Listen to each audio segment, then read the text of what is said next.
बदलते भारत की शान।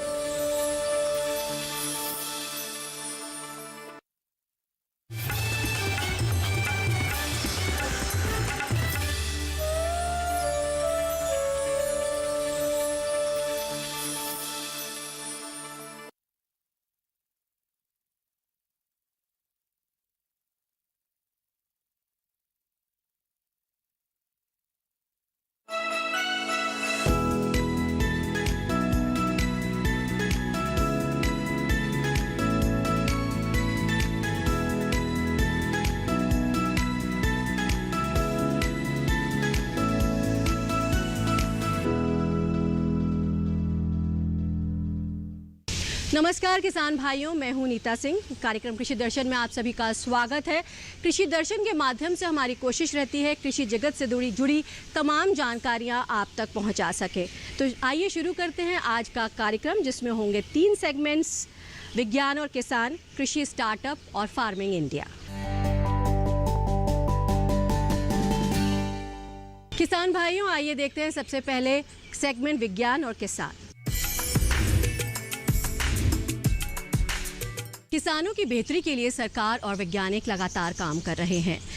कृषि अनुसंधान परिषद ने किसानों को तकनीक और विज्ञान से जोड़ने के लिए एक कार्यक्रम चलाया है, जिसका नाम है फार्मर फर्स्ट। और इसी के तहत मेघालय के एक किसान ने सुअरों की प्रजनन इकाई स्थापित की है। आइए जानते हैं इसके बारे में।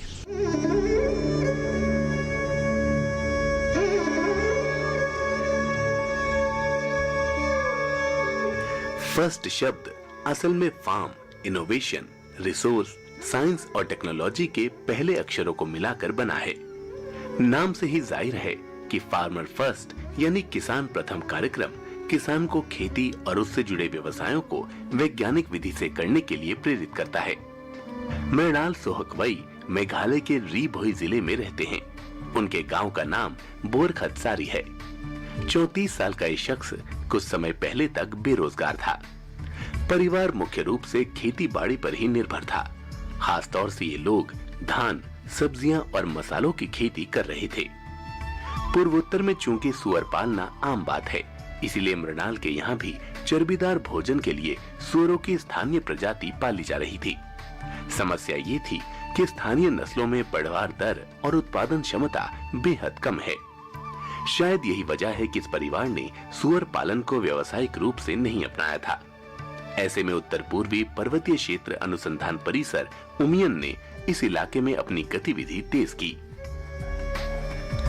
इन्हीं गतिविधियों के दौरान वैज्ञानिकों को पिगलेट्स की उन्नत नस्ल हैम्पशायर की पहचान हुई। स्थानीय भाषा में इसे खासी भी कहा जाता है। सुअर पालन को उन्नत बनाने के लिए मृणाल ने राष्ट्रीय शुकर अनुसंधान केंद्र गुवाहाटी में कृत्रिम गर्भाधान का प्रशिक्षण लिया।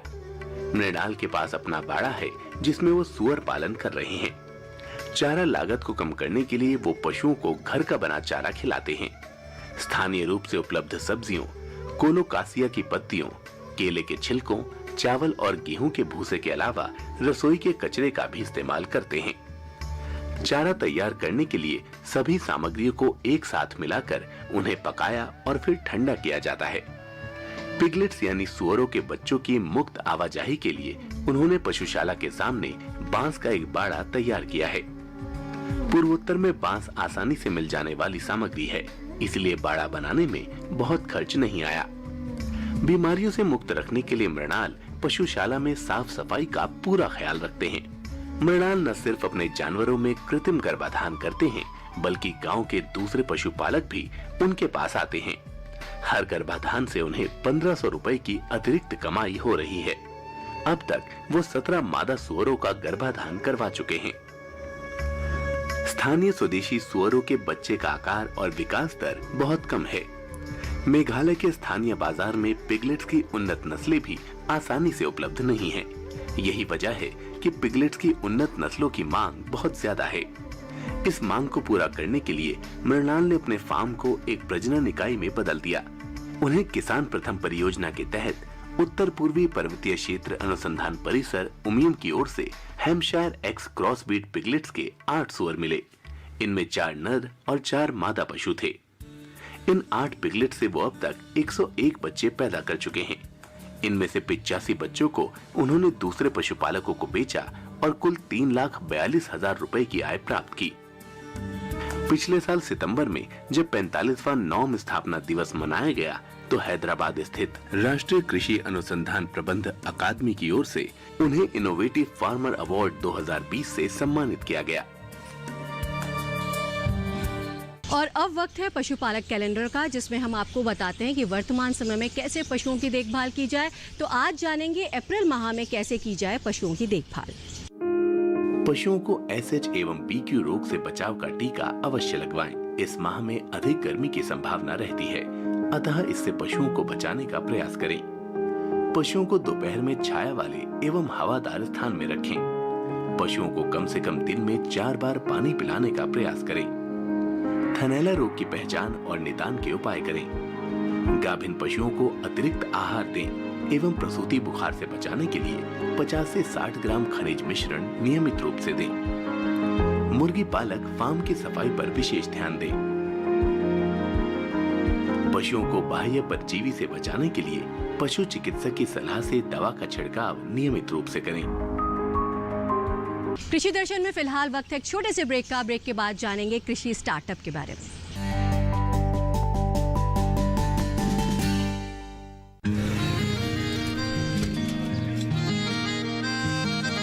क्या बात है भाई, आजकल तो काफी खुश नजर आ रहे हो। क्यों ना हो, अब मैं ऑर्गेनिक खेती जो कर रहा हूँ ये पूरा प्राकृतिक है, ऑर्गेनिक है। इसमें हमारे खेत, हमारी फसल और हमारी जेब सब फायदे में होते हैं और इसमें लागत भी कम है। जी हाँ, आप भी ऑर्गेनिक खाद का प्रयोग करें, अपनी फसल और मिट्टी को तंदुरुस्त बनाएं और आपकी आमदनी में इजाफा करें। अधिक जानकारी के लिए किसान call centre toll free number 1800-180-1551 पर कॉल करें और लॉग ऑन करें kisan.gov.in और farmer.gov.in। कृषि और किसान कल्याण मंत्रालय द्वारा किसान हित में जारी।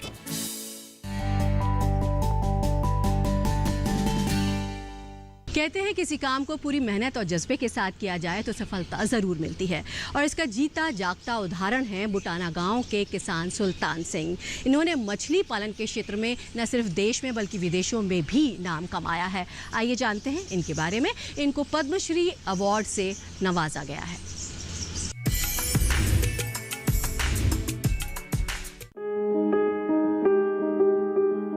कहते हैं कि जब हम किसी काम को पूरी मेहनत और जज्बे के साथ करते हैं तो उसमें हमें एक न एक दिन कामयाबी जरूर मिलती है। इसका जीता जागता उदाहरण बुटाना गांव के किसान सुल्तान सिंह है। अगर बात की जाए मछली पालन की तो इस क्षेत्र में सुल्तान सिंह का नाम सबसे ऊपर है, जिन्होंने मछली पालन के क्षेत्र में देश एवं विदेशों में नाम कमाया है। यही कारण है कि भारत सरकार ने इन्हें पद्मश्री पुरस्कार से नवाजा है। BA पास करने के बाद 56 वर्षीय सुल्तान सिंह ने करीब 36 साल पहले 500 रुपए में तालाब पट्टे पर लेकर मछली पालन शुरू किया था। पहली ही बार में 20,000 रुपए खर्च करके उन्हें 1.5 लाख रुपए की बचत हुई थी। इसके बाद उन्होंने पीछे मुड़कर नहीं देखा। मेरे फादर की ये वर्डिंग थी, कल को तू तो खड्डे खोद देगा सारी जमीन में, तेरे बच्चे क्या खाएंगे। लेकिन मैंने उनको पूरा आश्वासन दिया, भाई मैं खड्डे अगर खोद दूंगा तो मैं उसको कामयाब भी करके दिखाऊंगा। सुल्तान सिंह ने सिर्फ 500 रुपए निवेश किए और सुल्तान लखपति बन गए। कामयाबी के शिखर पर पहुंचने के लिए उन्होंने जो रास्ता अपनाया उसके लिए सरकार ने इनकी काफी सराहना की है। पद्मश्री मिलने से सुल्तान सिंह के परिवार के साथ साथ पूरे इलाके में खुशी की लहर दौड़ गई। क्षेत्र से सुल्तान सिंह पहले ऐसे व्यक्ति हैं जिन्हें ये अवार्ड मिला है। पशुपालन की शुरुआत इन्होंने 5 एकड़ से की थी, अब ये 30 एकड़ तक पहुंच चुका है। मछली पालन हमेशा से किसान भाइयों के लिए बेहद ही मुनाफे का क्षेत्र साबित होता रहा है।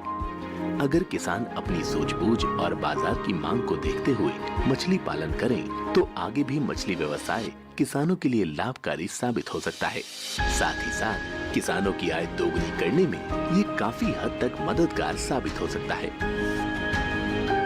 और फिलहाल वक्त एक छोटे से ब्रेक का। ब्रेक के उस पार फार्मिंग इंडिया।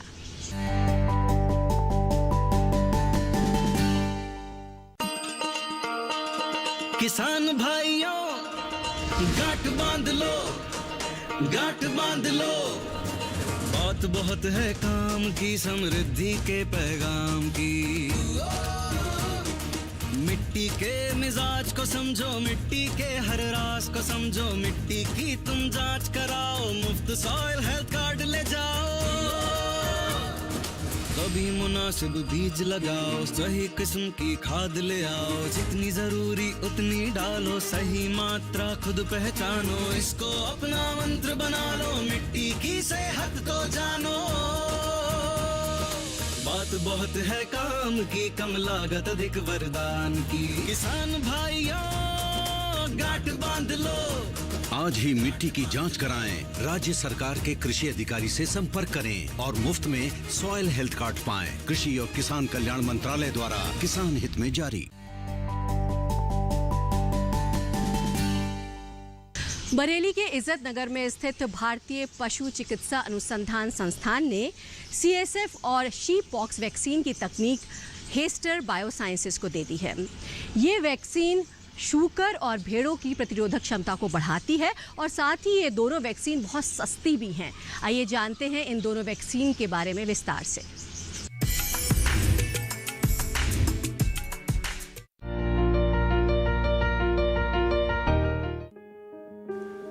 भारतीय पशु चिकित्सा अनुसंधान संस्थान पशु विकास और अनुसंधान को समर्पित देश का अग्रणी संस्थान है। पशु टीकाकरण और नए नए टीकों के विकास में इसका महत्वपूर्ण योगदान है। हाल ही में इसने कुल 4 पेटेंट प्राप्त करने में सफलता पाई है, जिनमें से 3 टीकाकरण से संबंधित हैं। फिलहाल हम भेड़ और शूकरों के लिए तैयार 2 टीकों की बात कर रहे हैं। वैज्ञानिकों का मानना है कि ये टीके पशुओं की उत्पादन क्षमता को बढ़ाने में मददगार हैं और सस्ता होने की वजह से कम खर्च में बेहतर परिणाम दे सकते हैं। ये टीके स्वदेशी हैं और आत्मनिर्भर भारत अभियान का हिस्सा भी, बल्कि भारत में तैयार होने वाली अपनी तरह की ये पहली वैक्सीन है। खास तौर से शूकर पालन के लिए तैयार टीका गेम चेंजर साबित हो सकता है। शूकरों में क्लासिकल स्वाइन फीवर बहुत ही भयंकर बीमारी है। इसमें मृत्यु दर 100% है। इसका मतलब हुआ कि जिस शूकर को भी ये बीमारी हो जाएगी उसकी मौत निश्चित है। भारत में इस रोग पर नियंत्रण के लिए लेपिनाइज CSF वैक्सीन मौजूद है, लेकिन इसे तैयार करने में बड़ी संख्या में खरगोशों को मारना पड़ता है। खरगोशों को बचाने के लिए इज्जतनगर संस्थान ने पहले ही कोशिका संवर्धन CSF वैक्सीन तैयार कर ली है। सिर्फ 75 वर्ग सेंटीमीटर टिश्यू संवर्धन फ्लास्क से इस वैक्सीन की करीब 60 लाख खुराक तैयार की जा सकती है। क्लासिकल स्वाइन फीवर के लिए भारत को हर साल 2 करोड़ 20 लाख टीकों की जरूरत है। इस तरह हमारी घरेलू जरूरत 75 वर्ग सेंटीमीटर वाले महज 4 टिश्यू संवर्धन फ्लास्क से पूरी की जा सकती है। यही वजह है कि इसके निर्यात की अपार संभावनाएं जताई जा रही हैं। अभी तक जो वैक्सीन भारत में उपलब्ध थी उसकी कीमत 15 से 25 रुपए पड़ती है, जबकि टिश्यू कल्चर वाली वैक्सीन की एक खुराक आपको सिर्फ 2 रुपए में पड़ जाएगी। इसे लगाने के 14 दिन बाद प्रतिरोधक क्षमता दुरुस्त होने लगती है और फिर इसका असर 18 महीनों तक बना रहता है।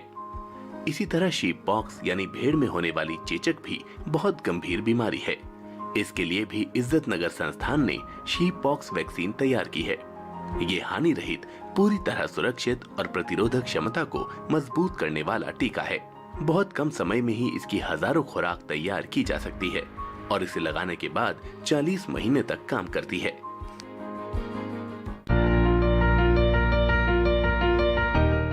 तो आपने जाना कि वैक्सीन कितनी मददगार हैं। डॉक्टर भूपेंद्र नाथ त्रिपाठी, उप महानिदेशक ICAR ने टीकों को किसानों और पशुपालकों के लिए बड़ी समस्या का हल बताया है। आइए और क्या कुछ कहा जानते हैं।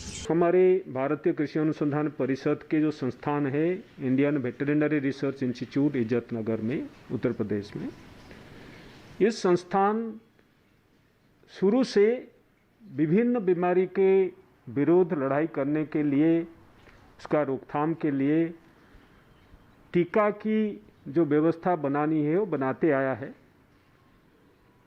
और उसी दिशा में ये एक कदम है कि 2 नए टीका जो संस्थान बनाया है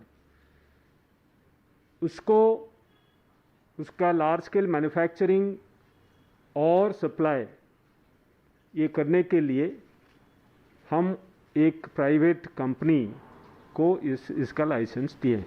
वहीं डॉक्टर त्रिलोचन महापात्रा, भारतीय कृषि अनुसंधान परिषद के महानिदेशक, ने टीम को 2 सस्ती दरों पर टीके मुहैया कराने के लिए बधाई दी और क्या कुछ कहा, आइए जानते हैं। आज हमने अपनी 2 टीके जो कि जैसे कि अगर मैं बताऊं तो एक सुअर में ज्वर बोलते हैं जिसे क्लासिकल स्वाइन फीवर बोलते हैं, दूसरा भेड़ों में चेचक की बीमारी होती है जिसे हम शीप पॉक्स कहते हैं। इन 2 बीमारियों के विरुद्ध हमने टीका डेवलप किया। हमारे हमारा जो IVRI संस्थान है आइजत नगर में, उसने 2 टीके विकसित किए हैं। उन टीकों को हमने पहले रिलीज किया था, लेकिन आज हमने उसको अपने एक फर्म को कमर्शलाइजेशन किया है ताकि कंपनी इसको बना सके और बना करके सस्ते दामों पर इसको दे सके। मैं आपको ये बताऊं कि जो सुअर ज्वर है जिसे हम क्लासिकल स्वाइन फीवर कहते हैं, ये बहुत ही खतरनाक बीमारी है और किसानों को जो सुअर की फार्मिंग करते हैं उनमें इसको बहुत ही लॉस होता है।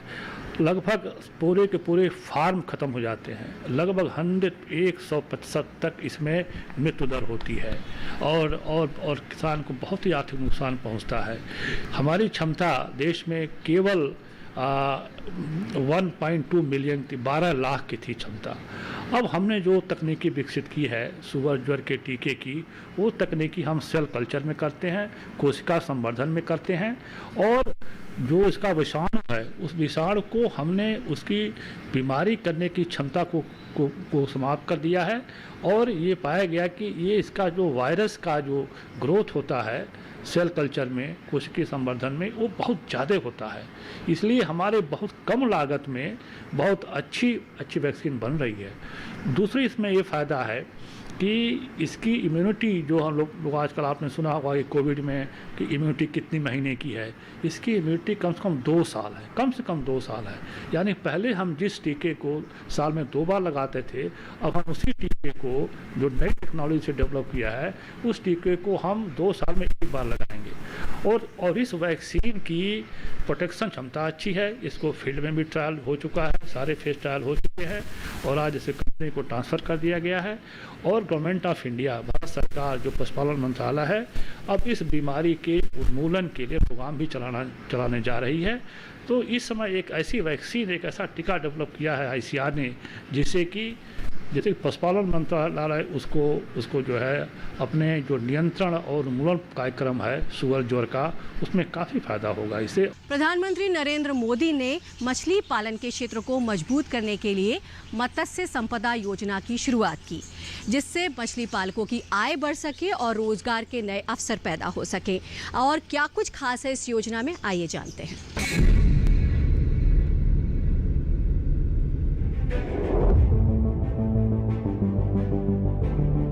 मछली पालन के क्षेत्र में अपार संभावनाएं हैं और इसी को ध्यान में रखते हुए प्रधानमंत्री श्री नरेंद्र मोदी ने प्रधानमंत्री मत्स्य संपदा योजना की शुरुआत की।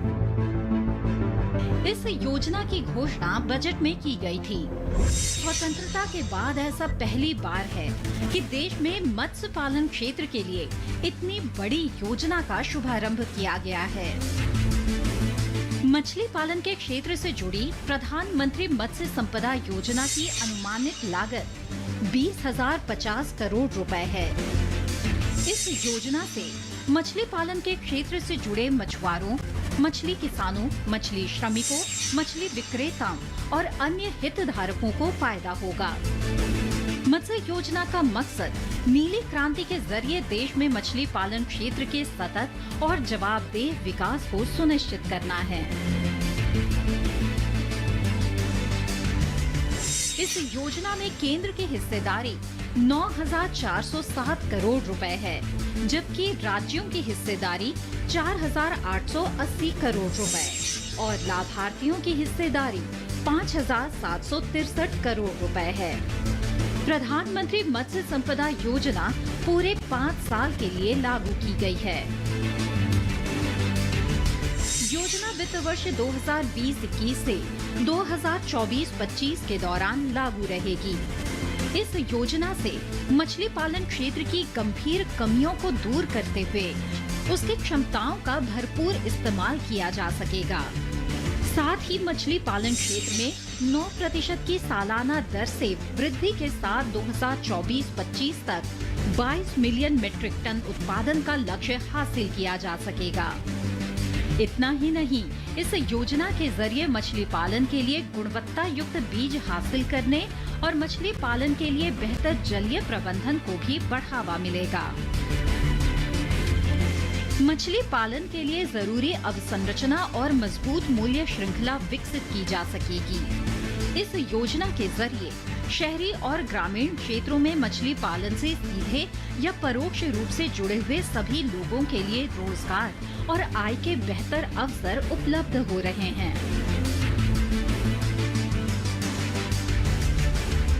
मछली पालन क्षेत्र में निवेश को बढ़ावा देने में मदद मिल रही है। इसके अलावा इस योजना से साल 2024 तक मछली पालन से जुड़े किसानों की आय दुगनी करने में भी मदद मिलेगी। इस योजना के तहत पहली बार मछली पकड़ने वाले जहाजों के लिए बीमा कवरेज को लाया गया है। प्रधानमंत्री मत्स्य संपदा योजना में कई नई गतिविधियों और क्षेत्रों जैसे जेनेटिक सुधार कार्यक्रम, एक्वाकल्चर स्टार्टअप, मछली की खपत के लिए प्रचार गतिविधियां, तटीय मछली पालन ग्रामों का विकास और अत्याधुनिक थोक मछली बाजार आदि पर ध्यान केंद्रित किया गया है। हमारी सरकार पशुपालन क्षेत्र में विकास के लिए लगातार काम कर रही है और नए नए ऐप भी लॉन्च कर रही है। ऐसा ही एक ऐप है बफेलो रिप्रोडक्शन का। क्या कुछ खास है इस ऐप में, आइए जानते हैं। बफेलो रिप्रोडक्शन मोबाइल ऐप एक शैक्षिक मोबाइल ऐप है जिसे ICAR CIRB हिसार द्वारा विकसित किया गया है। भैंस मालिकों के लिए ज्ञान प्रदान करता है और स्नातक पशु चिकित्सकों के लिए एक मार्गदर्शिका भी है। अक्सर पूछे जाने वाले प्रश्नों और उत्तरों के साथ पूरी सामग्री को 7 अलग अलग खंडों में विभाजित करके भैंस प्रजनन के विभिन्न क्षेत्रों पर बुनियादी जानकारी प्रदान करता है। आमतौर पर भैंस में पाई जाने वाली 11 प्रमुख प्रजनन समस्याओं को कवर करने पर विशेष जोर दिया गया है। ऐप वर्तमान में हिंदी और अंग्रेजी भाषाओं में उपलब्ध है। संपूर्ण ऐप सामग्री में डाउनलोड सुविधा के साथ ऑडियो बैकअप है। और आइए अब जानते हैं देश की अलग अलग मंडियों में कृषि जिन्सों के भाव। गुजरात की जंबूसर मंडी में गेहूं का भाव 1,800 रुपए से 2,400 रुपए प्रति क्विंटल दर्ज किया गया। महाराष्ट्र की सोलपुर मंडी में गेहूं का भाव 2,310 रुपए से 3,010 रुपए प्रति क्विंटल रहा। राजस्थान की बेगू मंडी में भाव 1,650 रुपए से 1,850 रुपए प्रति क्विंटल दर्ज किया गया। सूरतगढ़ मंडी में भाव 1,900 रुपए से 1,975 रुपए प्रति क्विंटल रहा। और अब जानते हैं आने वाले 2 दिनों में कैसा रहेगा मौसम का हाल। जम्मू कश्मीर और लद्दाख में गुरुवार को अधिकतर जगह होगी बारिश। हिमाचल प्रदेश में गुरुवार को अनेक हिस्सों में बारिश के आसार। उत्तराखंड में 2 दिन अनेक जगह बरसेंगे बादल। हरियाणा, दिल्ली और पंजाब में 2 दिन कई स्थानों पर बारिश की उम्मीद। पश्चिमी उत्तर प्रदेश में 2 दिन कुछ जगह हो सकती है बरसात। बिहार और झारखंड में गुरुवार को छिटपुट बरसात का अनुमान। पश्चिम बंगाल में भी कुछ स्थानों पर बारिश की संभावना। अरुणाचल प्रदेश, असम और मेघालय में गुरुवार को अनेक जगह होगी बारिश। नागालैंड, मणिपुर, मिजोरम और त्रिपुरा में कुछ जगह बरसेगा पानी। विदर्भ और छत्तीसगढ़ में कहीं कहीं बरसात के आसार। केरल, कर्नाटक और तमिलनाडु में कुछ जगह बारिश का अनुमान। आंध्र प्रदेश और तेलंगाना में इक्का दुक्का जगह बारिश की संभावना। और आइए अब नजर डालते हैं ट्विटर प्लेट पर क्या कुछ जानकारी दी गई है। राष्ट्रीय गोकुल मिशन के तहत वैज्ञानिक प्रौद्योगिकियों द्वारा गैर विवरणी एवं स्वदेशी नस्लों के विकास हेतु स्थापित किए गए गोकुल ग्राम भारत के डेयरी और पशुपालन क्षेत्र में तकनीकी प्रगति का प्रमाण है। किसान भाइयों, अभी आपने देखा कृषि दर्शन कार्यक्रम। अगर ईमेल के जरिए आप हमसे जुड़ना चाहते हैं तो हमारा ईमेल आईडी है krishidarshan@gmail.com। आप हमसे पत्र व्यवहार के माध्यम से भी जुड़ सकते हैं। हमारा एड्रेस है कमरा नंबर 58, CPC दूरदर्शन, खेलगांव, नई दिल्ली 110049। उम्मीद करते हैं आपको हमारा आज का कृषि दर्शन कार्यक्रम पसंद आया होगा। आज के कार्यक्रम में बस इतना ही। दीजिए इजाज़त। नमस्कार।